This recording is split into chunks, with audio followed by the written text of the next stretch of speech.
waxaa soo taraya muddooyinkii ugu dambeeyay shilalka kala duwan ee ka dhacaya jidka u dhaxeeya degmada Sheekh iyo magaalada Berbera. Shilku ugu dambeeyay oo maalintii shalay ahayd ka dhacay deegaanka Geelo Kor ayaa waxa uu sababay dhimasho 3 ruux iyo 6 dhaawac. Haddaba agaasimaha isbitaalka guud ee degmada Sheekh Cali Cusmaan Gaash oo maanta shirjiraad ku qabtay xafiiskiisa ayaa waxa uu ka xog waramay shilalka baabuurta kala duwan ee muddooyinkii ugu dambeeyay ku soo badanaya degmada Sheekh iyo dowga degmada Sheekh. waxaana uu fariin u diray darawalada baabuurta wada iyo sidoo kale waalidiinta maalmaha munaasabadaha soo fasaxaya ubadka ay dhaleen. waana kan isagoo agaasimuhu arrintaasi ka hadlaya. shalay oo ahayd maalintii labaad ee ciida waxa ka dhacay shil tuuladan nagu dhow Laalays halkaas oo gaari nooha oo dhalinyaro fara badan ay saaray ayay kula dhacday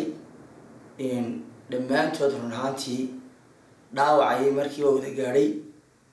meel khatar oo ka gaaro madaxa markiiba baabuur baa soo gurtay iyo ambalaasyada cusbitaalka run ahaantii markiiba waana loo keenay wixii aanu ka qaban karaynay waanu ka qabanay nasiib daro 3 qof isla markiiba way dhinteen 3 nin kuwaas oo ahaa kuwii ugu daraa oo iyagu laamiga madaxa ku dhuftay oo runtii ay maskaxda wax noqotay markiiba way dhinteen 6dii kale wixii aanu ka qaban karaynay ee gargaar degdeg ah waanu qabanay ee cusbitaalka yaalay markii dambe waanu burcaya waanu diray iyo Hargeysa hal mid Hargeysa loo diro yara cusla shantii kala burcaan u diray waalidiinta ubadka dhalay gaar ahaan kuwa gobolka Togdheer magaalada Burco ubadkooda inay ceshadaan ayaa runtii aan u soo jeedinahay oo caruurtan yar yar ee runtii ay lacagta soo siinayaan baabuurta soo kareysanaysa ee aan mas'uuliyiinta ahayn iyo kuwa kale baabuurta wada ee ay iyagu mas'uuliyadna qaadi karin dareewalina aan hayn ee gaadhigii ay ku soo raacayaan numberkii ka badan oo lama laaba oo dabeetana halka maxay ahayd runtii uu kula dhacayo marka runtii waalidiinta waxaan kula talinahay ubadkiina qabsado cishida waxa kale oo iyagana aan kula talin lahaa runtii aan u soo jeedin lahaa bilayska siba taliyaasha taliya qaybeedyada